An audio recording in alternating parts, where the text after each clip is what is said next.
विशाल वैदिक साक्षरता शिविर में हमारे मुख्य अतिथि माननीय न्यायाधिपति श्री विवेक सिंह ठाकुर जी, न्यायाधीश हिमाचल प्रदेश उच्च न्यायालय एवं कार्यकारी अध्यक्ष हिमाचल प्रदेश राज्य विधिक सेवा प्राधिकरण, हमारे विशिष्ट अतिथि माननीय न्यायाधीश हिमाचल प्रदेश उच्च न्यायालय आदरणीय श्री जियालाल भारद्वाज जी, आदरणीय श्री रणजीत सिंह ठाकुर जी, माननीय जिला एवं सत्र न्यायाधीश तथा सदस्य सचिव हिमाचल प्रदेश राज्य विधिक सेवा प्राधिकरण, माननीय जिला एवं सत्र न्यायाधीश चंबा सम्मान्य श्री प्रीति ठाकुर जी, आदरणीय श्री निखिल अग्रवाल जी, माननीय मुख्य न्यायिक दंडाधिकारी जिला चंबा, आदरणीय श्री स्थान ग्रहण कर लें। इसके पश्चात मेरा सादर निवेदन रहेगा आज के इस आयोजन के मुख्य अतिथि और सभी विशिष्ट अतिथियों से आप कृपया के साथ आज के इस आयोजन का विधिवत आगाज करें।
जिसमें सर्वप्रथम आज के इस आयोजन के मुख्य अतिथि माननीय न्यायाधिपति श्री विवेक सिंह ठाकुर जी को सम्मानित किया जाएगा। मेरा निवेदन रहेगा माननीय जिला एवं सत्र न्यायाधीश चंबा सुश्री प्रीति ठाकुर जी से कि वो कृपया आज के इस आयोजन के मुख्य अतिथि महोदय को सम्मानित करें।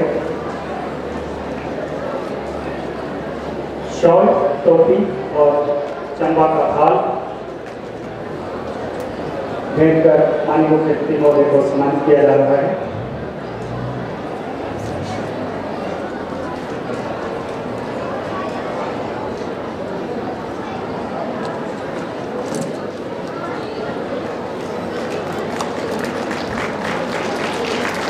इसके पश्चात सम्मानित किया जाएगा आज के आयोजन में हमारे विशिष्ट अतिथि माननीय न्यायाधीश हिमाचल प्रदेश उच्च न्यायालय आदरणीय श्री जियालाल भारद्वाज जी को, आदरणीय रजनीश शर्मा जी अतिरिक्त जिला एवं सत्र न्यायाधीश चंबा, उन्हें शॉल, टोपी और चंबा थाल भेंट कर सम्मानित करेंगे।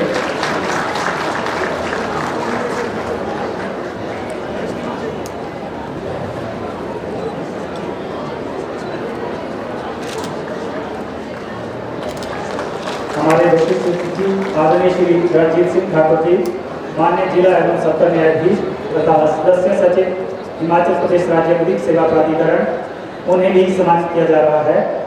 आदरणीय श्री निखिल अग्रवाल जी, माननीय मुख्य न्यायिक दंडाधिकारी चंबा, उन्हें भी सम्मानित कर रहे हैं।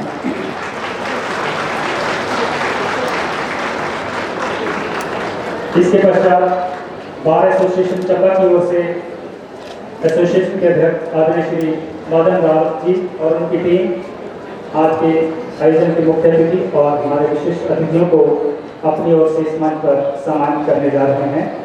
Bar association Chamba.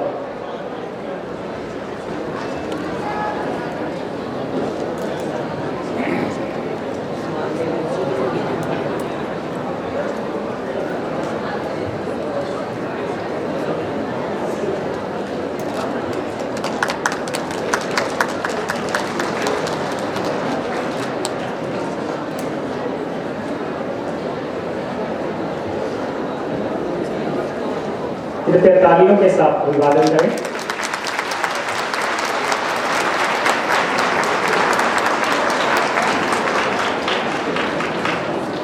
इसके पश्चात बार एसोसिएशन की तरफ से हमारे अन्य विशिष्ट अतिथियों को भी सम्मानित किया जा रहा है।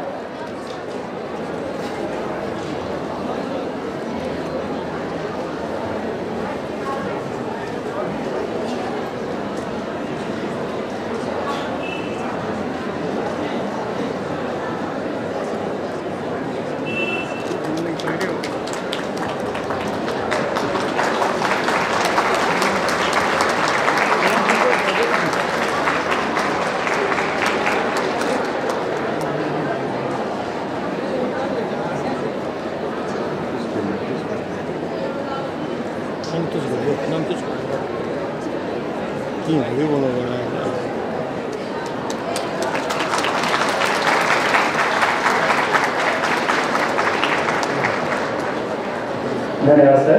ये थी हमारी अतिथि सत्कार की संक्षिप्त कड़ी। इसके पश्चात मेरा सादर निवेदन रहेगा माननीय जिला एवं सत्र न्यायाधीश चंबा सम्मान्य सुश्री प्रीति ठाकुर जी से कि आज के इस आयोजन में मुख्य अतिथि सहित आए हुए सभी मेहमानों का स्वागत करें और आज के विषय में अपनी बात रखें। सम्मान्य सुश्री प्रीति ठाकुर जी। माननीय न्यायाधिपति श्री विवेक सिंह ठाकुर जी, न्यायाधीश हिमाचल प्रदेश उच्च न्यायालय एवं कार्यकारिणी अध्यक्ष राज्य विधिक सेवा प्राधिकरण, माननीय न्यायाधिपति श्री जियालाल भारद्वाज जी, न्यायाधीश हिमाचल प्रदेश उच्च न्यायालय का जिला विधिक प्राधिकरण चंबा द्वारा राष्ट्रीय विधिक सेवा प्राधिकरण एवं राज्य विधिक सेवा प्राधिकरण के संयुक्त तत्वाधान आयोजित मेगा विधिक साक्षरता शिविर के शुभ अवसर पर हम सभी हृदय की गहराइयों से आपका वंदन व स्वागत करते हैं। मैं साथ में अभिनंदन करती हूँ श्री रंजीत ठाकुर जी, माननीय सदस्य सचिव हिमाचल प्रदेश राज्य विधिक सेवा प्राधिकरण, दीवानी एवं सत्र न्यायालय चंबा के सभी न्यायिक अधिकारियों का, अतिरिक्त उपायुक्त एवं प्रशासनिक एवं अन्य विभागों के अधिकारी, जिला बार एसोसिएशन चंबा, डलहौजी व तिस्सा के अध्यक्ष, पदाधिकारी एवं सदस्यगण, सभी विशिष्ट अतिथियों, संसाधन व्यक्तियों, मीडिया प्रतिनिधि तथा हमारे बीच उपस्थित पंचायती प्रतिनिधि, महिला मंडलों, आशा एवं आंगनबाड़ी कार्यकर्ता एवं विद्यार्थियों एवं आपदा प्रभावित व्यक्तियों का भी जो यहाँ हमारे बीच उपस्थित हुए हैं वह यहाँ आए और इस कार्यक्रम की शोभा बढ़ाएं व चार चांद लगाएं। हम मुख्य अतिथि माननीय न्यायाधिपति श्री विवेक सिंह ठाकुर जी, न्यायाधीश हिमाचल प्रदेश उच्च न्यायालय का इस शुभ कार्यक्रम में अपनी गरिमामय उपस्थिति देकर हमें सम्मानित करने के लिए हृदय से धन्यवाद करते हैं। 12 अप्रैल 2016 को आपने हिमाचल प्रदेश उच्च न्यायालय के न्यायाधीश के रूप में शपथ ग्रहण की। माननीय न्याय के प्रति आपका समर्पण और वंचितों के प्रति संवेदनशीलता न्यायिक सेवा की सच्ची भावना को दर्शाती है। विधिक सहायता कार्यों में आपकी सक्रिय भूमिका हम सभी के लिए प्रेरणा का स्रोत है। माननीय श्री न्यायाधिपति जियालाल भारद्वाज जी, न्यायाधीश हिमाचल प्रदेश उच्च न्यायालय उपस्थित हैं। आपने 6 अक्टूबर 2025 को हिमाचल प्रदेश उच्च न्यायालय के न्यायाधीश के रूप में शपथ ग्रहण की। माननीय महोदय, न्याय की प्राप्ति में आपकी परिश्रम, ईमानदारी और निष्पक्षता की प्रतिष्ठा आपसे पहले ही प्रसिद्ध है। आपकी उपस्थिति से हमें अत्यंत सम्मान और गौरव का अनुभव हो रहा है। आज का यह शिविर अत्यंत ही महत्वपूर्ण है क्योंकि कानून तभी सार्थक होते हैं जब नागरिक उन्हें समझे, उनका उपयोग करें और उनसे लाभान्वित हो। आज हम 3 अत्यंत महत्वपूर्ण विषयों पर चर्चा करने के लिए एकत्रित हुए हैं जो हमारी सामाजिक और संवैधानिक जिम्मेदारियों को गहराई से प्रभावित करते हैं। नशा मुक्त समाज, भारत का संकल्प, पर्यावरण संरक्षण, सुरक्षित ग्रह और आपदा पीड़ित पुनर्वास। ये तीनों विषय भले ही अलग अलग प्रतीत होते हों, एक समान सूत्र से बंधे हैं। प्रत्येक नागरिक के जीवन, सम्मान और अधिकारों की सुरक्षा जो हमारे संविधान और हमारी न्यायिक प्रणाली के मूल में है। हमारे यह प्रयास है कि हम न केवल व्यक्तिगत जिम्मेदारी को समझें, बल्कि सामूहिक प्रयासों के माध्यम से एक सुरक्षित, स्वस्थ और न्यायपूर्ण समाज का निर्माण कर सकें। ऐसे प्रयास हमारे देश के उज्ज्वल भविष्य की नींव रखते हैं। आज हम जिस पहली समस्या का सामना कर रहे हैं वह है मादक पदार्थों के सेवन से बढ़ता खतरा। मादक पदार्थों का सेवन न केवल व्यक्ति का जीवन नष्ट करता है, बल्कि यह परिवारों, समाज और हमारे युवाओं के भविष्य को भी कमज़ोर बनाता है। यह हम सभी की जिम्मेदारी है कि हम नशे के खिलाफ जागरूकता फैलाएं, एकजुट होकर इसका विरोध करें और युवाओं को स्वस्थ जीवन और सकारात्मक सोच की ओर प्रेरित करें। हमारा दूसरा विषय पर्यावरण है, जो हमारी पहचान और जीवन रेखा दोनों है। हमारी पृथ्वी हमारा घर है, लेकिन यह मानव की लापरवाही के कारण पीड़ित हो रही है। स्वच्छ वायु, शुद्ध जल और हरा भरा वातावरण कोई विलासिता नहीं, बल्कि जीवन की आवश्यकता है। यदि हम छोटे छोटे कदम उठाएं, जैसे कचरा कम करना, पेड़ लगाना और संसाधनों की बचत करना, तो हम सब मिलकर बड़ा बदलाव ला सकते हैं। अगर हम आज कार्यवाही नहीं करते हैं, तो आने वाली पीढ़ियों को एक क्षतिग्रस्त, असुरक्षित और अस्थिर पर्यावरण विरासत में मिल सकता है। तीसरा विषय आपदा पीड़ितों का पुनर्वास हिमाचल प्रदेश के लिए विशेष रूप से महत्वपूर्ण है। हमारा पहाड़ी क्षेत्र हमें बाढ़, बादल फटने, भूकंप, भूस्खलन और हिमस्खलन के प्रति संवेदनशील बनाता है। हाल के वर्षों में हमने बड़े पैमाने पर विनाश, जान माल की हानि, घरों को नुकसान और प्रभावित परिवारों में असहायता देखी है। हमें उन लोगों को नहीं भूलना चाहिए जो प्राकृतिक या मानव निर्मित आपदाओं की कठिनाइयों का सामना करते हैं। पुनर्वास केवल घरों को फिर से बनाने का कार्य नहीं है, यह जीवन को फिर से संवारने की प्रक्रिया। यह आशा, सम्मान और रोजगार को पुनः स्थापित करने का प्रयास है। हर मदद का हाथ, हर दयालु खातिर किसी पीड़ित को एक नई शुरुआत की ओर ले जाता है। आइए हम सब मिलकर एक ऐसे भविष्य की दिशा में काम करें जहां आपदाएं तो आए, लेकिन कोई भी इंसान सुरक्षा, सहायता और न्याय के बिना न रहे। जिला विधिक सेवा प्राधिकरण हिमाचल प्रदेश राज्य विधिक सेवा प्राधिकरण के मार्गदर्शन और निर्देशों का पालन करते हुए इस क्षेत्र में सक्रिय रूप से कार्य कर रहा है। डीएनएस से संबंधित हितधारकों के सहयोग से पर्यावरण संबंधी जागरूकता कार्यक्रम आयोजित करता है और स्वच्छता अभियानों का संचालन करता है। इसके अतिरिक्त नालसा डॉन स्कीम 2025 के तहत गठित डॉन यूनिट विशेष रूप से नशा जागरूकता हेतु विद्यालयों, महाविद्यालयों और पंचायत स्तर पर जागरूकता कार्यक्रम आयोजित कर रही है।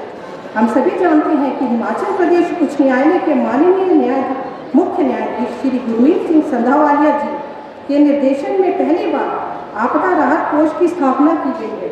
इस पहल के अंतर्गत राज्य के समस्त डीएलएसए द्वारा आपदा पीड़ित क्षेत्रों में राहत सामग्री पहुंचाने में भी महत्वपूर्ण योगदान दिया और सहायता नागरिकों तक पहुंचाई गई। आज इस शिविर का उद्देश्य ये है कि प्रत्येक नागरिक न केवल अपने व्यक्तिगत स्वास्थ्य और सुरक्षा के प्रति सजग हो, बल्कि समाज और पर्यावरण की रक्षा के लिए भी जिम्मेदार बने। ऐसे प्रयास हमारे समाज को स्वस्थ, सुरक्षित और न्यायपूर्ण बनाने की दिशा में महत्वपूर्ण कदम है। मैं आशा करती हूँ कि आज हमारे दृष्टिवान अतिथियों द्वारा साझा किए जाने वाली जानकारी और अनुभव हम सभी के लिए ज्ञानवर्धक, प्रेरक और मार्गदर्शक सिद्ध होगी। आप सभी का पुनः स्वागत है और हम आपके सक्रिय सहयोग की कामना करते हैं। धन्यवाद। जय हिंद। आपको याद है कि आज के इस जागरूकता शिविर के मुख्य विषय नशा मुक्त समाज, भारत का संकल्प, और दूसरा विषय पर्यावरण संरक्षण, भूमंडल रक्षण, और तीसरा है आपदा पीड़ित पुनर्वास। इस कड़ी में नशा मुक्त समाज के विषय में हमारे पहले वक्ता हैं अधिवक्ता डीपी मल्होत्रा। आपसे निवेदन है कि अपने संबोधन के लिए मंच पर आ जाएं और इसके पश्चात तैयार रहें अधिवक्ता किरण सिंह जी।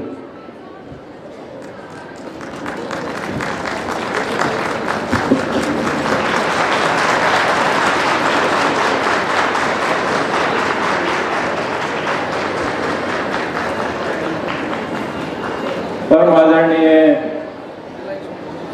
न्यायमूर्ति श्री विवेक सिंह ठाकुर जी, परम आदरणीय न्यायमूर्ति श्री जियालाल भारद्वाज जी, परम आदरणीय Shri Ranjit Singh Thakur, member secretary HP state legal service authority, परम आदरणीय miss Preeti Thakur, district and session जज चंबा, आज और आप सभी आए हुए मेरे भाइयों बहनों साथियों, आज का विषय जो है वो बहुत गंभीर विषय है और मैं समझता हूं कि इस विषय पे जो विषय दिया गया है मुझे वो है narcotics, drugs, psychotropic substances act और down, that is drug awareness wellness navigation. ये दो ऐसे महत्वपूर्ण विषय हैं जिसके बारे में जागरूकता शिविर जो है वो हुआ है और आज इस शिविर की जो महत्ता है वो इस बात से भी महत्वपूर्ण हो जाती है कि हमारे बीच में न्यायमूर्ति श्री विवेक सिंह ठाकुर जी मौजूद हैं, जिनका चंबा के प्रति एक बहुत ही गहरा जुड़ाव भी है और चंबा से जुड़े भी हैं, वो हमारे बीच में हैं। और मैं समझता हूं कि यहाँ पे इस शिविर का आयोजन इसलिए भी किया गया है ताकि, क्योंकि हमारे यहाँ पे एक जो सबसे बड़ी जो समस्या है वो है नशे की। क्योंकि अगर हम ये चीज देखें कि वास्तव में नशा है क्या, नशे के बारे में हम सब लोग जानते हैं कि किसी भी घर में अगर कोई बच्चा जो है या कोई व्यक्ति जो है वो नशेड़ी हो जाता है, वो घर बर्बाद हो जाता है। अगर किसी समाज में कुछ नशेड़ी व्यक्ति हो जाते हैं, वो समाज बर्बाद हो जाता है और किसी देश में अगर ये फैल जाए तो वो देश बर्बाद हो जाता है। और ये जो आप देख रहे हैं कि इस समय ये जो नशे के बारे में हमें ये देखने को मिलता है कि चंबा में अभी पिछले 2 दिन पहले मैं जेल में गया तो मुझे क्या वहां पे देखने को मिला कि सबसे ज्यादा केसेस जो हैं चंबा में वो एनडीपीएस के केसेस हैं, narcotic drugs and psychotropic substances के केसेस हैं। तो और वो ये जो है वो सिर्फ वो अपने हेल्थ के लिए जिम्मेवार नहीं है, बल्कि वो अपने परिवार के लिए भी जिम्मेवार है। और उससे क्या होता है कि उससे हमारे पूरे समाज पे जो प्रभाव पड़ रहा है, कुप्रभाव पड़ रहा है। और इसमें जो इसके बारे में इसलिए जानकारी जरूरी है कि भी हम इस संदेश को लेके आगे जाए। आज चंबा जिला से हर कोने से व्यक्ति यहाँ पर आए हुए हैं और आज हम इसीलिए यहाँ पर जागरूक होने के लिए इकट्ठा हुए हैं कि वास्तव में ये जो नशा है, नशे के पहलू कितने हैं, चाहे वो कोकीन है, चाहे वो हशीश है, चाहे वो हीरोइन है, चाहे वो चिट्टा है, चाहे वो भांग है, ये सारी चीजें जो हैं वो आती हैं इसमें। और साथ में जो ड्रग्स हैं, ड्रग्स क्या हैं बेसिकली कि ड्रग्स में जो ड्रग्स हैं वो होती तो हैं बीमारी दूर करने के लिए, चाहे वो डिप्रेसिव के लिए मेडिसिन हैं, कोई दूसरी मेडिसिन हैं, चाहे वो मॉर्फिन है, ऐसी जो ड्रग्स हैं वो है तो बनी हुई बीमारी ठीक करने के लिए, लेकिन वो कई लोगों को बीमार कर रही हैं। आज हम देख रहे हैं कि हिमाचल प्रदेश में नहीं बल्कि अगर हम अपने पड़ोसी राज्य पंजाब की बात करते हैं तो पंजाब में उड़ता हुआ पंजाब की बात चलती है। और मैंने देखा है वहाँ के नौजवानों को नशा, और कोई भी राष्ट्र अगर वो इस नशे के बीच में रहता है तो उसमें इसके बारे में और उस राष्ट्र के क्या होगा, जो राष्ट्र जो है जिसमें, और इस राष्ट्र के लिए जिम्मेवार कौन है, इस नशे के लिए जिम्मेवार कौन है। आप ये मत सोचिए कि सिर्फ हमारे लोग जिम्मेवार है, हमारी गरीबी जिम्मेवार है, बल्कि उसके लिए जिम्मेवार कुछ ऐसे राष्ट्र भी हैं, कुछ ऐसे देश भी हैं जो सिर्फ भारत को आगे बढ़ता हुआ नहीं देखना चाहते। और इसीलिए ये जो बाहर से है, वो चाहे हीरोइन है, चाहे चिट्टा है, और ऐसी ऐसी चीजें जो है वो हमारे बीच में आ रही हैं। लेकिन इसके लिए जो प्रावधान किया गया है, narcotics, drugs and psychotropic substances act का, ये 1985 में एक्ट बना था। और इस एक्ट के प्रावधान के क्या है कि नशे की किसी भी वस्तु को ले जाना, उत्पादन करना, बेचना और उसका उपयोग करना, ये सब अपराध की श्रेणी में आते हैं। और जो narcotics, drugs and psychotropic substance NDPS act में शॉर्ट में बोलूँगा, इसका सबसे बड़ा जो प्रावधान है कि देखिए इसमें जो सजा है वो बहुत ज़्यादा है। हमें अपने बच्चों को ये भी चीज़ बतानी है, अपने लोगों को ये भी चीज़ बतानी है कि जब एनडीपीएस के केस में कोई फंसता है और अगर कमर्शियल क्वांटिटी है तो कम से कम सजा जो है वो 10 साल से 20 साल तक है। और अगर रेपिटेशन होता है तो सेक्शन 31A में फांसी भी दी जाती है। मैं कल जब जेल में गया और वहाँ से मैंने बात की तो पता ही नहीं लोगों को कि एनडीपीएस एक्ट में अगर रेपिटेशन होता है, कमर्शियल क्वांटिटी में अगर रेपिटेशन होता है तो उसमें फांसी की सजा है। सजा के प्रावधान जो है एनडीपीएस एक्ट में इसलिए बढ़ाए गए हैं ताकि हमारा समाज जो है वो नशा मुक्त हो सके।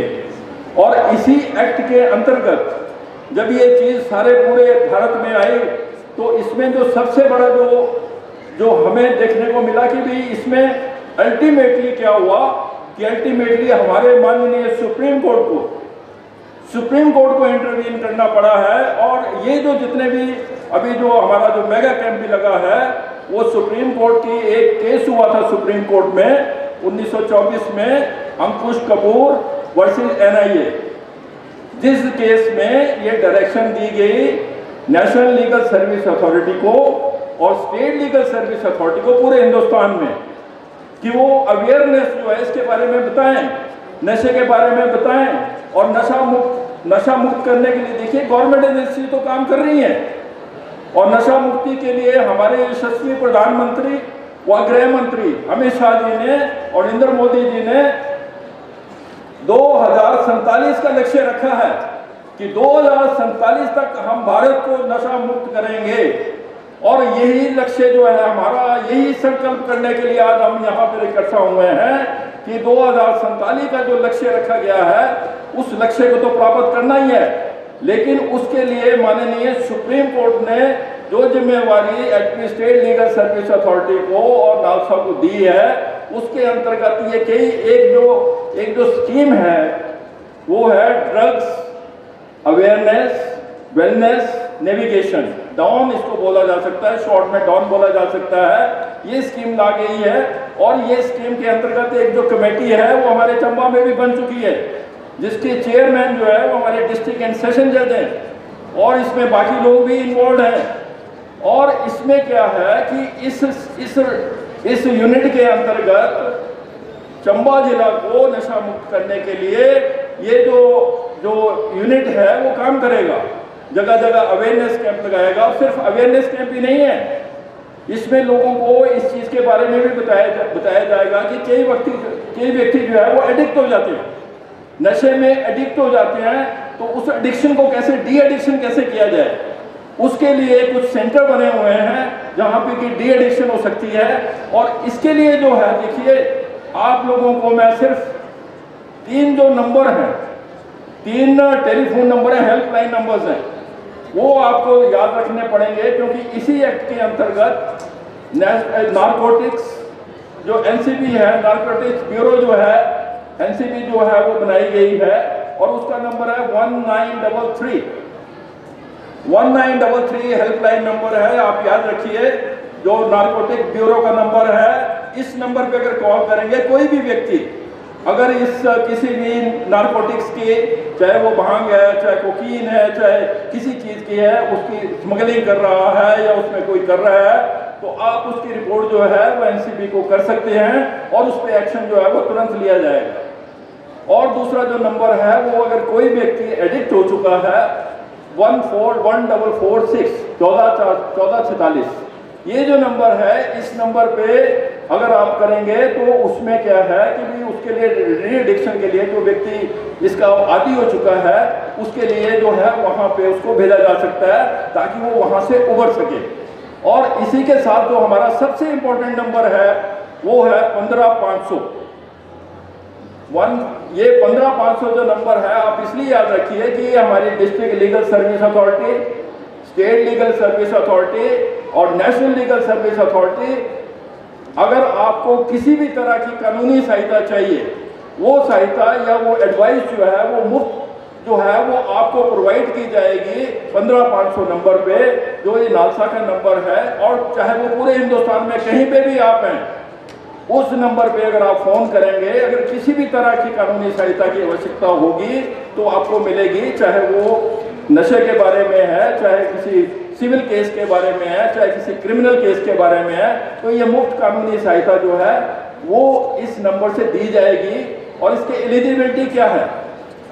मुफ्त कानूनी सहायता के लिए सबसे बड़ी एलिजिबिलिटी है कि हमारी सारी महिलाएं जो हैं वो मुफ्त लीगल एड के लिए एलिजिबल है। तो चाहे वो सिविल केस है, चाहे क्रिमिनल केस है, हमारे जो शेड्यूल कास्ट भाई हैं, शेड्यूल ट्राइब भाई हैं, वो भी इसके लिए एलिजिबल हैं।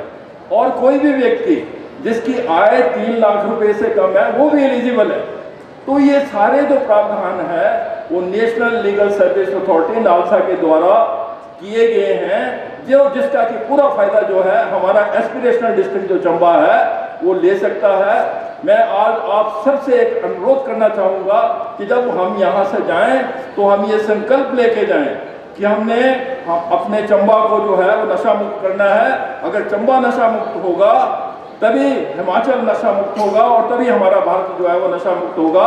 इन्हीं शब्दों के साथ मैं विराम देता हूँ और धन्यवाद करता हूँ। धन्यवाद। जय हिंद।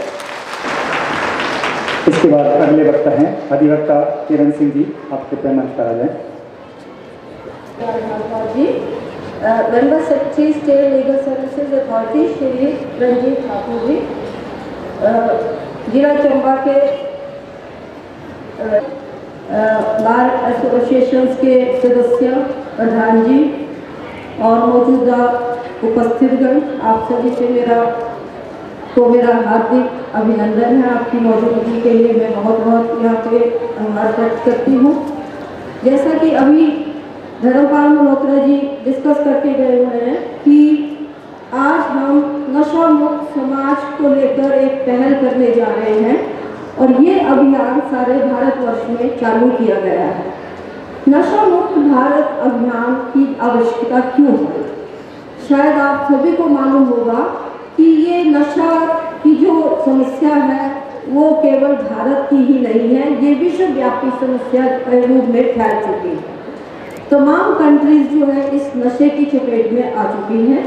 तो इस वजह से यूएनओ ने 87 में एक रेजोल्यूशन पास किया था और जिसमें ये नशा निरोध के बारे, नशा रोकथाम के बारे में एक दिवस स्थापना जारी किया गया और निर्देश दिया गया कि सारे विश्व में नशा के खिलाफ एक मुहिम चलाई जाए।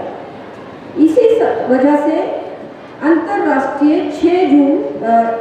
26 जून को हमारा जो है अंतर्राष्ट्रीय नशा निरोधक दिवस के रूप में मनाया जाता है।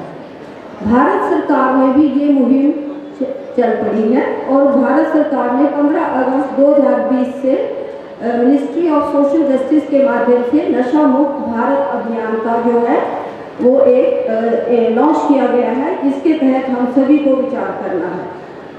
मैं देख रही थी कि जो नशे के आंकड़े हैं वो किस हद तक हमारे भारतवर्ष में भी पांव फैला चुके हैं, जो अलार्मिंग है। आप सभी को शायद मालूम होगा कि हमारी जो पॉपुलेशन है वो 371 मिलियन छोटे बच्चे हैं जो लगभग 30 साल की उम्र के अंदर आते हैं और वो सबसे ज़्यादा वर्ग है जो नशे की चपेट में इस वक्त आ चुका है। ओवरऑल अगर आंकड़े हम दें तो 2018 के आंकड़े जो भारत सरकार ने जारी किए हैं उस समय भी नशा, अल्कोहल, गांजा, चरस, अफीम, दवाइयाँ जो पेन किलर्स हैं, सेडेटिव्स हैं, जो भिन्न भिन्न प्रकार से कई दवाइयों के इलाज के लिए उनको भी अब्यूज़ करके जो बच्चे या बड़े या जो भी हैं बुजुर्ग, यहाँ तक कि महिलाएं, ये भी नशे की चपेट में आ चुके हैं। तो वो आंकड़ा जो है वो काफ़ी डरावना है। 2018 के मुताबिक, सर्वे के मुताबिक वो आंकड़ा उस वक्त लगभग 23 करोड़ के लगभग आबादी जो थी हमारी वो उस वक्त नशे की चपेट में आ चुकी थी। वो शायद पूरे एडिक्शन के आंकड़े ना हो, परंतु जो कंज्यूमर लेवल जो उसका था वो उस वक्त 23 करोड़ के लगभग था। तो आज 2018 के बाद 7 साल ऊपर हो चुके हैं, तो ऑब्वियसली ये फिगर जो है काफ़ी हमारे लिए एक सोचने का मुद्दा बन चुका है। अभी जैसे मिस्टर मल्होत्रा डिस्कस कर गए हैं, मैडम ठाकुर ने भी कहा कि ये जो है नशा रोकना है, कानून में इसका क्या प्रावधान है, इस बारे में काफ़ी हम लोग सुन चुके हैं। मेरा मानना है कि पहले हमें इसकी जड़ तक पहुंचना जरूरी है कि इसका कारण क्या है, नशे में क्यों हमारा यूथ जो है, यूथ सबसे ज़्यादा जो है वो प्रभावित हो रहा है, छोटे बच्चे इसकी चपेट में आ रहे हैं। तो इन सब का कारण क्या हो सकता है? हम देखते हैं कि समाज किससे बनता है? परिवारों से, और परिवार जो है एक इकाई है समाज को फॉर्म करने। समाज बनेगा, उसके बाद हमारा एक समुदाय बनेगा, समुदाय आगे जाकर कई वर्गों के लोग जुड़ेंगे, उस वजह से हमारा जो है वो जनसंख्या जो है वो चल रही है, जिला बनेगा, राष्ट्र बनेगा, शहर बनेगा, इस तरह से जो हमारा विकास हो रहा है। तो क्यों ना हम बाकी सब चीज़ों को भूल के परिवार जो एक इकाई है उस पर पहले इसके लिए नशा निवारण के लिए परिवार पे कंसंट्रेट करें। मेरा मानना ये है कि आधुनिक जीवन शैली में जो हमारी प्रतिस्पर्धा, भौतिकीवाद की जो दौड़ लगी हुई है, ये एक मेजर कॉज जो है वो बच्चों को एडिक्शन की तरफ ले जा रहा है। हैरानी की बात नहीं है कि हमारा युवा वर्ग जो है इसकी तरफ ज़्यादा अट्रैक्ट हो रहा है, और उसमें जो आंकड़े आ रहे हैं वो 12-13 साल से बच्चे के लेकर 18-19 साल तक का बच्चा जो है वो नशे की तरफ जा रहा है। तो इसके कई कारण हैं। परिवार में सबसे पहले हमें अपने परिवार को संभालना जो है जरूरी है। पेरेंट्स का दायित्व ज़्यादा बनता है, हमारा बच्चा क्या कर रहा है, कैसे उसका ब्रॉटअप हो रहा है, कौन कौन सी उसको हमें फैसिलिटीज़ देनी चाहिए, या उस पर कौन कौन से चेक्स रखने चाहिए, उस पर एक्टिविटीज़ चेक करनी है, स्कूल में जाके देखना है, या उसका टाइम कैसे स्पेंड कर रहा है। तो इन सब चीज़ों का ध्यान जो है वो पेरेंट्स की ड्यूटी बनती है कि पेरेंट्स उसको बच्चे को चेक करें, क्योंकि नेचुरली बच्चा तो पहले परिवार से ही निकलते जाएगा। कोई भी बच्चा जो है वो माँ के गर्भ से एक नशेड़ी के रूप में जन्म नहीं ले सकता है। साइंटिफिक रीजन है कि जिन परिवारों में नशा आमतौर से कंज्यूम किया जाता है वहाँ पर कुछ बच्चे बाय जेनेटिक्स रीजन से भी हो सकते हैं कि वो थोड़े से प्रोन हो, पर इन चीज़ों को कवर करना जरूरी है। कई चीज़ें हैं परिवार में, आपका जो हैप्पी फैमिली लाइफ नहीं है कपल्स में, उस वजह से भी बच्चे जो है आइसोलेशन में जा रहे हैं, और आइसोलेशन में जाके बच्चे जो है नशे की तरफ आपके अट्रैक्ट हो रहे हैं। बच्चों की सोसाइटी कैसी है, वो किस फ्रेंड्स के साथ मिल रहा है, किन लोगों के साथ जुड़ रहा है। अब परिवार से जब हम एक बच्चे पे माँ बाप उस पर पूरा ध्यान रखेंगे, उसको टाइम देंगे, उसके साथ अपना सब कुछ शेयर करेंगे, उसको एक फ्रेंड की तरह ट्रीट करेंगे, तो मैं नहीं मानती कि बच्चा जो है वो उनके कहने से बाहर जाएगा या नशे की चपेट में आएगा। सेकेंड ड्यूटीज आती है जब स्कूलिंग में बच्चे पहुँचते हैं। ज़्यादा बच्चे जो हैं देखने में यही आ रहा है कि जब वो पढ़ाई में जाते हैं तो वहाँ पर कई बच्चे उनके साथ सहपाठी मिलते हैं, दोस्त बनते हैं। अब वो कंपनी जो है या वो बच्चों की एक्टिविटीज़ जो है वो चेक करना पेरेंट्स के लिए का दायित्व तो है, साथ में उन स्कूल टीचर्स का, स्कूल के जो संस्थापक हैं उन सब की जिम्मेवारी बन जाती है कि वो बच्चों पे ध्यान दें कि हमारे स्कूल के इंस्टीट्यूशन के बच्चे जो हैं उनका उठना बैठना, उनका बिहेवियर कैसा है। आजकल के बच्चों को कई बार पूछो तो ये कहते हैं कि जी हमें फ्रस्ट्रेशन है, आगे जाके हमारे पास कोई जॉब नहीं है, हमारे पास कोई चांसेस नहीं है कि हम लाइफ में क्या करेंगे। इस तरह से उन बच्चों में जो है वो एक नशे की तरफ जो है अट्रैक्शन आ रही है। तो क्यों नहीं इस बच्चे यूथ पावर को हम पॉजिटिव उसमें लगाएं, बच्चों को मोटिवेट करें कि कम से कम और नहीं तो अपने फिजिकल उस पर ध्यान दें, क्योंकि mental health, physical health, social health, financial health, ये सारी चीज़ें जो है नशे से तबाह हो रही हैं। तो बच्चों को जरूरी है कि हमें पेरेंट्स का भी दायित्व बनता है, क्योंकि आजकल के मॉडर्न ज़माने में ये मैंने आमतौर से देखा है कि बच्चा जैसे ही थोड़ा सा बड़ा होता है उसको फटाफट मोबाइल पकड़ा देते हैं। तो ये मोबाइल भी एक नशा है जो आगे चलकर अभी WHO से सर्वे पे आया हुआ है कि मोबाइल से भी बच्चों की जो है हेल्थ खराब है, आंखें तो उनकी खराब हो रही हैं, मेंटल हेल्थ भी इफेक्ट हो रही है। तो ये सारी चीज़ें जो है काफ़ी अलार्मिंग है और इनसे हमारा जो है लड़ना काफ़ी ज़रूरी बन चुका है।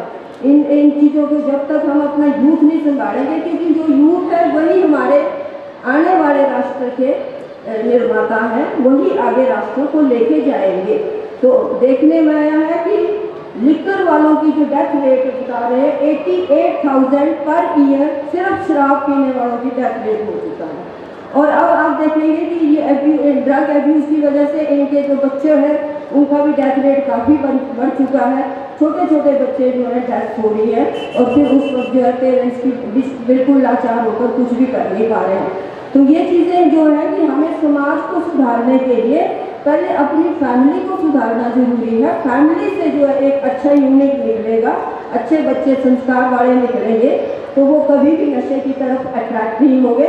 बच्चों को एक पॉजिटिव एटीट्यूड दीजिए, बच्चों को स्पोर्ट्स की तरफ उनको इंक्लाइन कीजिए, उनको फैसिलिटीज़ दीजिए, फिजिकल उनको वो करने दीजिए, डिसिप्लिन सिखाइए, मॉरल वैल्यूज सिखाइए, फैमिली वैल्यूज सिखाइए। तो ये सब चीज़ें जरूरी हैं। जब हमारा परिवार मजबूत होगा ऑटोमेटिकली हमारा समाज मजबूत होगा, देश मजबूत होगा, तो उसमें नशे के लिए कोई भी वो नहीं जगह नहीं रहेगी। तो इन्हीं शब्दों के साथ मैं समाप्त करती हूँ। थैंक यू, धन्यवाद। भूमंडल रक्षण इस विषय में 2 वक्ता हैं जो कि राजकीय स्नातकोत्तर महाविद्यालय चंबा के विद्यार्थी हैं। Shri Divesh BA 3rd year का स्टूडेंट्स मंच पर आ जाए संबोधन के लिए, और इसके बाद तैयार रहे कुमारी तमन्ना BA 2nd ईयर। सर्वप्रथम ज्ञान की देवी माँ शारदा को प्रणाम करते हुए मंच पर विराजमान आज के समारोह के मुख्य अतिथि महोदय, मंच पर उपस्थित अन्य अतिथिगण तथा चंबा की प्रबुद्ध जनता को मेरा सादर प्रणाम। मैं देवेश कुमार विषय पर्यावरण संरक्षण और भूमंडल रक्षण पर अपने विचार लिए इस मंच पर उपस्थित हुआ हूँ। मैं अपने विचारों की तलवार को चलाने से पहले चंद पंक्तियों के साथ अपने विचारों की शुरुआत करना चाहूँगा कि हमने स्वार्थ की हदें पार की और विकास को अंधा कर डाला, कि हमने स्वार्थ की हदें पार की और विकास को अंधा कर डाला। जो हवा थी मुफ्त की सांसों में उसे जहर का धंधा कर डाला। इस धरती माँ का आंसू बनकर जब बाढ़ रूप में आया पानी, इस धरती माँ का आंसू बनकर जब बाढ़ रूप में आया पानी, तब टूटा गुरूर इस मानव का और झूठी निकली हर कहानी, झूठी निकली हर कहानी।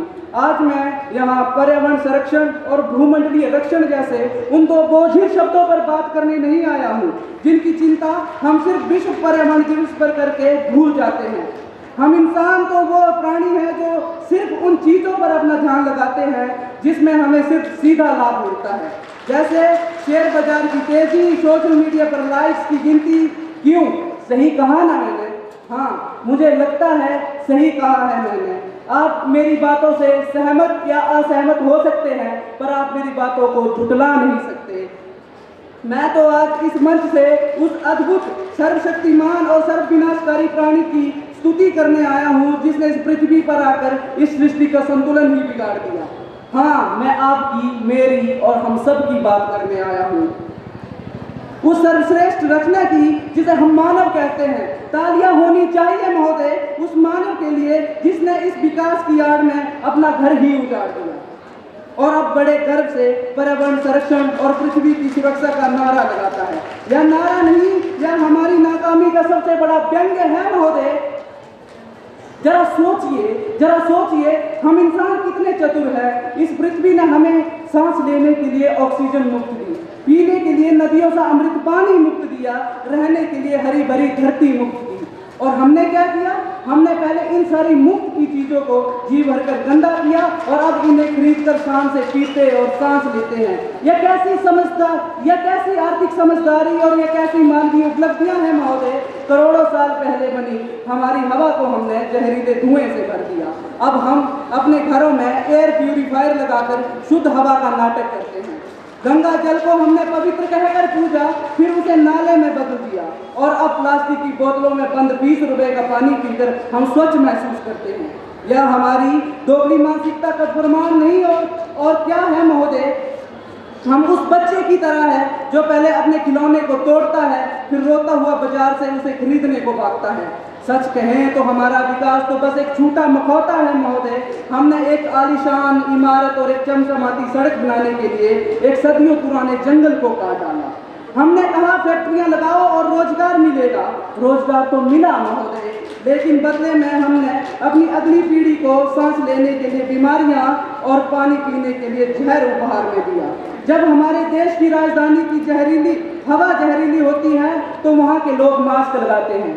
महोदय, आज से 5 दिन पहले जब मैं समाचार सुन रहा था अपने घर में, तो मैंने एक ऐसा समाचार सुना जिसमें कहा गया कि दिल्ली की हवा आज इतनी जहरीली हो चुकी है कि वहाँ के लोग बाहर नहीं आ सकते, बच्चे स्कूल नहीं जा सकते, बड़े काम पर नहीं जा सकते। तो मैं आप सबसे ये प्रश्न पूछना चाहूँगा कि क्या वह मास्क उस पेड़ की जगह ले सकता है? नहीं महोदय, बिल्कुल नहीं। हम मंगल ग्रह पर जीवन खोज रहे हैं, लेकिन अपने ही ग्रह जिस पर जीवन का हर साधन मौजूद है उसे हम नर्क बना रहे हैं। यह कैसा विज्ञान और कैसी आधुनिकता की खोज है महोदय, जहां हम अपने मूल घर को ही तबाह करने पर तुले हैं। और हमारा प्लास्टिक से प्रेम, क्या कहने महोदय, अरे वाह, यह हमारे स्वार्थ का सबसे बड़ा प्रतीक है। हम हर चीज को प्लास्टिक में लपेट कर सुरक्षित महसूस करते हैं, फिर वह सब्जी हो, दूध हो, यहाँ तक कि खुद को भी। हमने समुद्र को विशाल तैरती हुई कचरा पेटी बना दिया है। मछलियां और समुद्री जीव शायद यही सोचते होंगे, ये कैसा अजीब सा जीव है जो अपने रहने की जगह को तो गंदगी से भर ही रहा है, अब हमारी रहने की जगह को भी दूषित कर रहा है। हम इंसान एक साल में इतना प्लास्टिक खाते हैं जितना एक क्रेडिट कार्ड में होता है। मुबारक हो, अब हम डिजिटल ही नहीं प्लास्टिक से भरे इंसान भी बन चुके हैं। हमारा स्वार्थ इतना गहरा है कि हम अगली पीढ़ी के लिए साफ पानी और साफ हवा नहीं बल्कि प्लास्टिक के पहाड़ और गर्म रेगिस्तान छोड़कर जा रहे हैं। महोदय, अब कटक्ष को छोड़कर गहरे दर्द की बात करते हैं। क्या हमने कभी सोचा है कि जब एक पहाड़ को विस्फोट से तोड़ा जाता है तो उसे कितना दर्द होता होगा? जब एक नदी में उद्योगों का जहरीला रसायन घोला जाता है तो क्या वह रोती नहीं होगी? प्रकृति माफ करना जानती है महोदय, भूलना नहीं जानती। वह सब्र रखती है, पर जब उसका सब्र टूटता है तो वह सब्र टूटता हुआ हम चंबा वालों में, चंबा ने आज से 4 महीने पहले देखा है, जब लोग अपने घर से बाहर निकलने के लिए डर रहे थे, लोग अपने घर के अंदर भी असुरक्षित महसूस कर रहे थे। हम चंबा के लोग इस बात को पहले भुगत चुके हैं महोदय।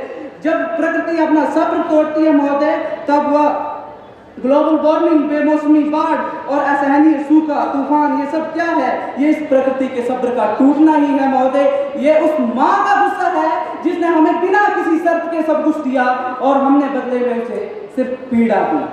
अब हम अपने क्षण भर के सुखों के लिए लाखों प्रजातियों को विलुप्त कर चुके हैं महोदय। हम इस धरती के लिए कैंसर बन चुके हैं जो अपने ही घर को धीरे धीरे अंदर से खाए जा रहा है। और अंत में जब विनाश होगा तब वह अमीर, गरीब, विकसित और अविकसित में कोई फर्क नहीं करेगा। जब सांस लेने के लिए हवा नहीं होगी तो जहरीली हवा। लोगों से या प्रश्न पूछना चाहूंगा कि क्या यही वह विरासत है जो हम अगली पीढ़ी के लिए छोड़कर जाएंगे? अगर नहीं तो मैं आप सबसे ये प्रतिज्ञा चाहता हूँ, हम कुछ व्यावहारिक समाधानों को अपनी जिंदगी का पहला नियम बनाना होगा। अब हमें सिर्फ नारा नहीं बल्कि जिम्मेदारी लेनी होगी। इसके लिए सबसे पहले हमें प्लास्टिक का पूर्ण बहिष्कार करना होगा। हर वह सिंगल यूज प्लास्टिक जो एक बार में इस्तेमाल होकर फेंक दिया जाता है उसे आज और अभी अपनी जिंदगी से निकाल फेंकिए और कपड़े के थैले तथा स्टील की बोतल को अपना पहचान बनाइए। दूसरा महत्वपूर्ण कदम जल का सम्मान करना। ब्रश करते समय, बर्तन धोते समय या फर्श धोते समय नल बंद करने की आदत डालिए। लीक होते नलों को तुरंत ठीक करवाइए और पानी को खरीदारी करनी चाहिए ताकि यातायात का प्रदूषण कम हो सके। इससे स्थानीय किसानों और दुकानदारों को भी समर्थन मिलेगा। हमें कागज का कम उपयोग करके डिजिटल की ओर बढ़ना होगा। अब हमें लालच की दीवारें तोड़कर अपनी जरूरतों को पहचानना होगा।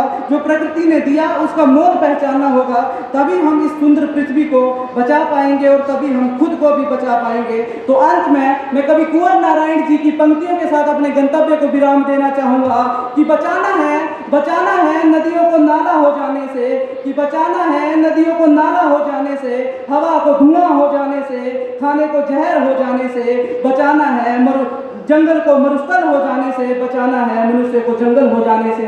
धन्यवाद। जय हिंद, जय हिमाचल, जय चंबा, जय प्रकृति।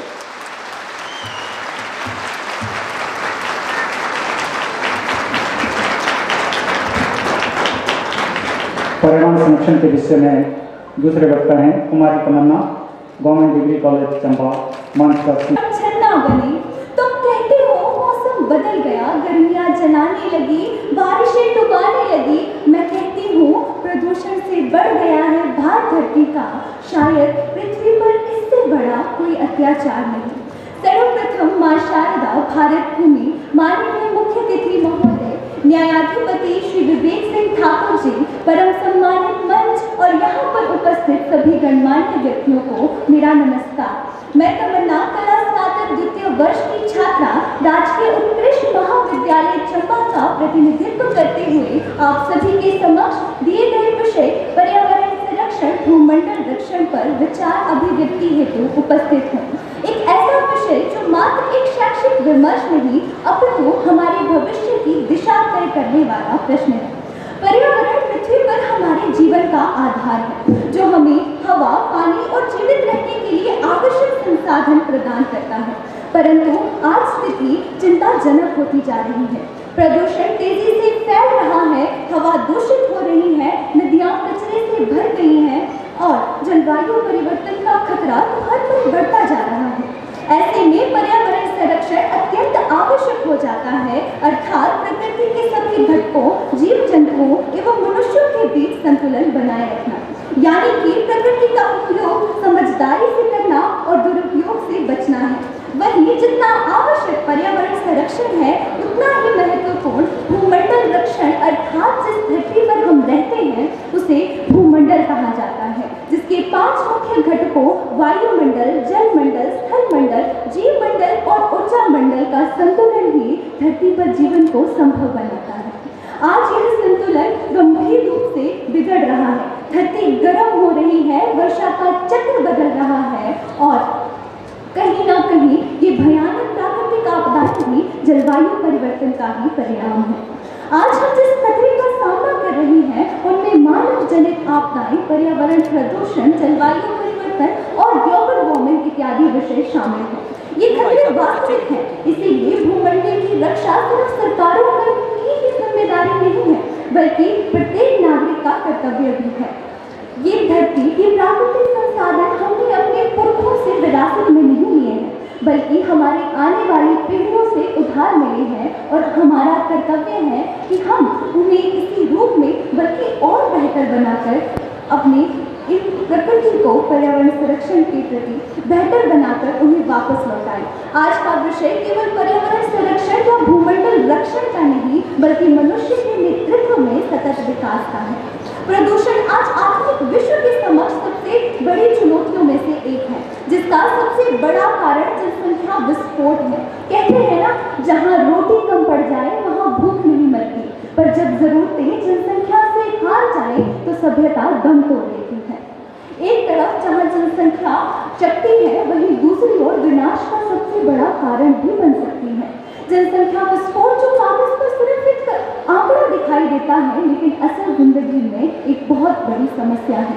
अगर बात करें भारत की, तो भारत आज सबसे अधिक जनसंख्या वाला देश बन चुका है।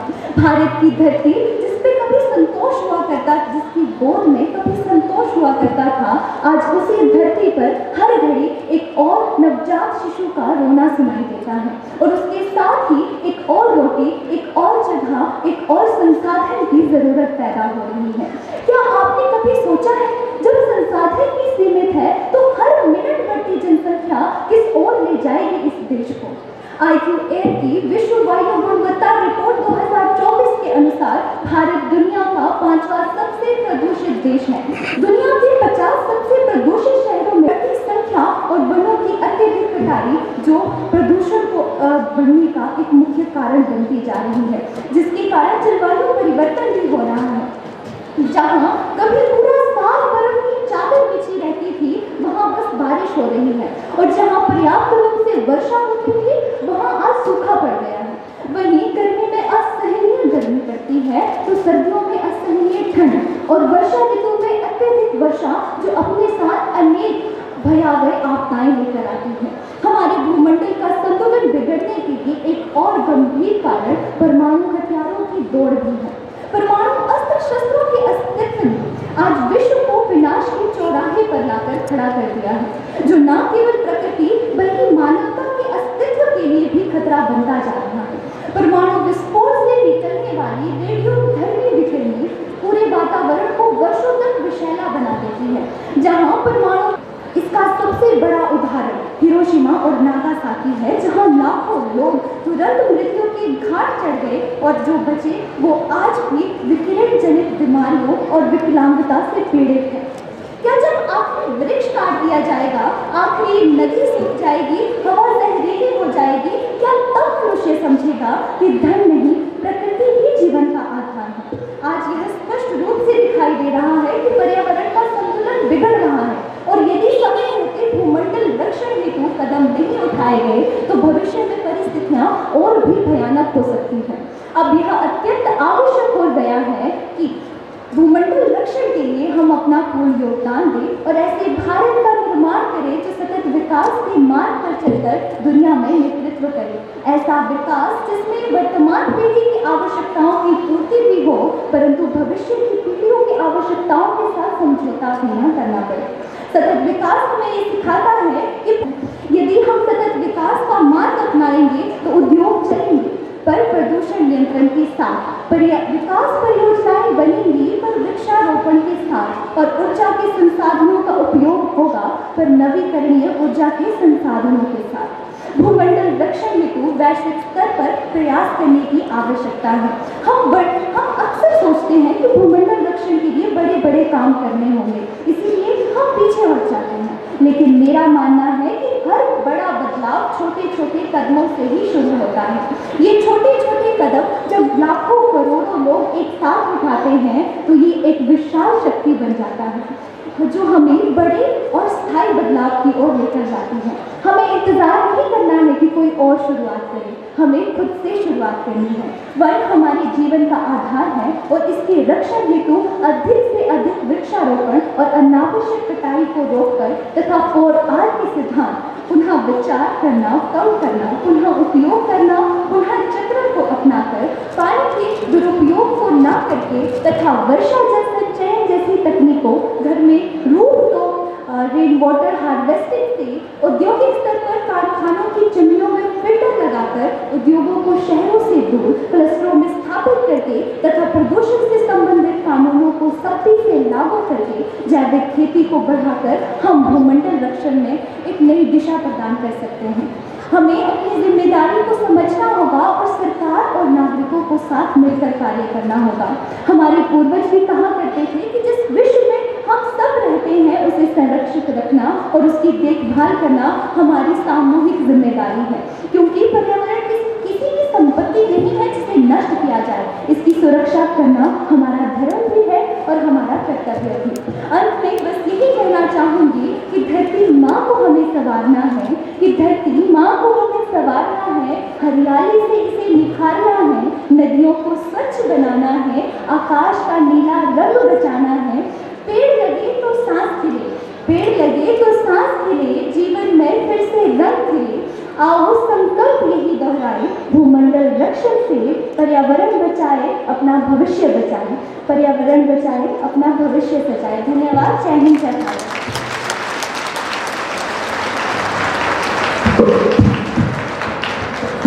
आज के इस विशाल वैदिक साक्षरता शिविर का तीसरा और अंतिम विषय है आपदा पीड़ित पुनर्वास। इस विषय में मंच पर संबोधन के लिए सादर आमंत्रित हैं इंस्पेक्टर गगनदीप सिंह जी। इंस्पेक्टर गगनदीप सिंह। आज मैं इस मंच से यहाँ मौजूद आए honourable justice and executive chairman of state legal service authority justice Vivek Singh Thakur ji, honourable justice Jiyalal Bhardwaj ji, member secretary SLSA mister honourable mister Ranjit Singh ji, honourable जज miss Preeti Thakur, district and session जज Chamba, also the chairman of district legal service authority, honorable ADM Chamba Shri Amit Mehra ji, honourable DSP Ranjit Sharma sir तथा अन्य मान्यवर अधिकारीगण व यहाँ पर मौजूद सभी व्यक्तियों का मैं स्वागत व अभिनंदन करता हूँ।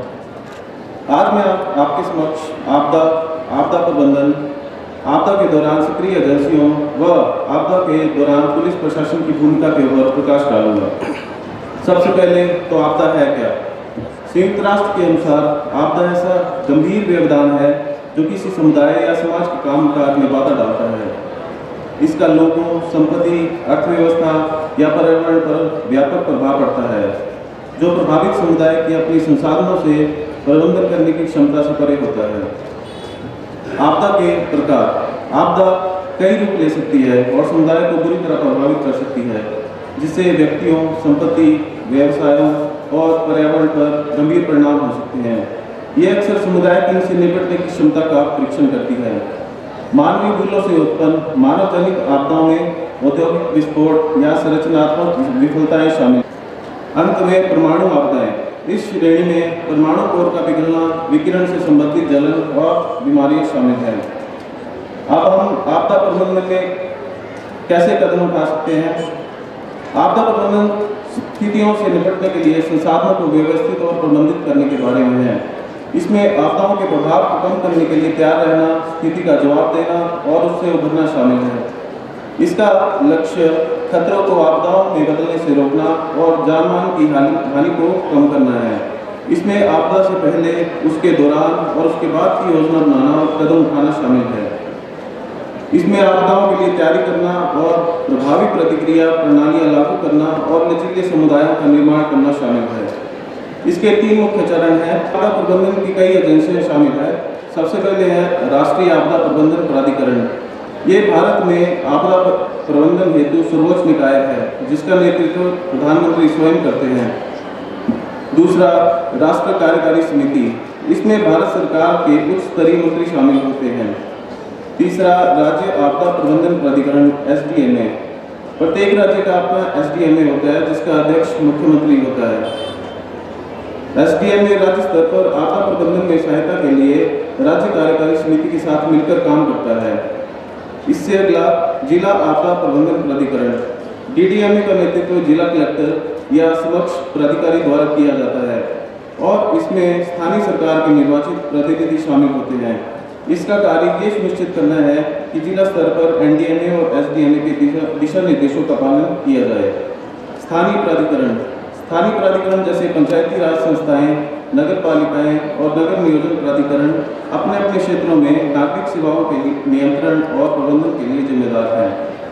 अब मैं आप लोगों को आपदाओं को रोकने और उसको कम करने के आपदाओं से प्रभावी ढंग से निपटने के लिए आवश्यक कौशल और ज्ञान से लैस करने के लिए डिजाइन किया गया है। चूंकि SDRF के जवान पहले से ही प्रशिक्षित सैनिक होते हैं, इसलिए उन्हें केवल आपदा प्रतिक्रिया के लिए तकनीकी प्रशिक्षण दिया जाता है। HPSDRF का प्रशिक्षण राष्ट्रीय आपदा प्रतिक्रिया बल के विशेषज्ञों द्वारा संचालित किया जाता है। आपदाओं से निपटने के लिए राज्यों के विभिन्न हिस्सों में HPSDRF की 3 कंपनियां हैं। HPSDRF का संचालन नियंत्रण HPSDMA राजस्व और प्रशासन विभाग के पास है और प्रशासनिक नियंत्रण हिमाचल प्रदेश पुलिस, हिमाचल प्रदेश गृह विभाग के पास है। खोज और बचाव के अलावा HPSDRF कार्मिक कानून, व्यवस्था कर्तव्यों, चुनाव कर्तव्यों, जल गश्त कर्तव्यों, VIP कर्तव्यों, एहतियाती तैनाती ड्यूटी, मणिमहेश यात्रा, श्रीखंड यात्रा, किन्नर कैलाश यात्रा आदि जैसी विभिन्न आयोजनों की ड्यूटी में शामिल होते हैं। जैसा कि आप सब जानते हैं कि इस वर्ष मानसून के दौरान पूरे हिमाचल प्रदेश को काफ़ी विपदा का सामना करना पड़ा है। इस दौरान हुई आपदा से हमारा चंबा सबसे अधिक प्रभावित हुआ। जो मणिमहेश यात्रा के दौरान पूरे चंबा जिला, खासकर भरमौर क्षेत्र में जगह जगह भूस्खलन, सड़कें टूट जाना, रावी का जल स्तर बढ़ जाने के कारण भारी मात्रा में नुकसान हुआ। कुल 45,621 श्रद्धालु मणिमहेश यात्रा पर गए थे, जो करीब 16,000 व्यक्तियों का प्रशासन द्वारा दुरुस्त हालत में बचाव किया गया। खाने पीने की व्यवस्था की गई तथा रहने की पर्याप्त सुविधाएं उपलब्ध करवाई गई। इस दौरान NDRF, SDRF, भारतीय वायुसेना, स्थानीय पुलिस बल व जिला प्रशासन ने बिना रुके वहां फंसे श्रद्धालुओं को सही सलामत सुरक्षित स्थानों तक पहुंचाया। पूरे मानसून के दौरान जिला चंबा में कुल 68 लोगों की जान गई, 5 लोग गुमशुदा हुए तथा 44 व्यक्ति घायल हुए। वहीं मणिमहेश यात्रा के दौरान कुल 22 लोगों की जान गई, 2 लोग गुमशुदा हुए तथा 6 व्यक्ति घायल हुए। जो उपरोक्त डेटा से हम सभी को प्रकृति से कुछ न कुछ सीखने को मिलता है। भविष्य में यदि कोई ऐसी बड़ी आपदा का सामना हमें करना पड़े तो हमें एकजुट रहते हुए उसकी तैयारी समय रहते ही कर लेनी चाहिए। इन्हीं शब्दों के साथ मैं अपनी वाणी को विराम देता हूँ। जय हिंद, जय भारत।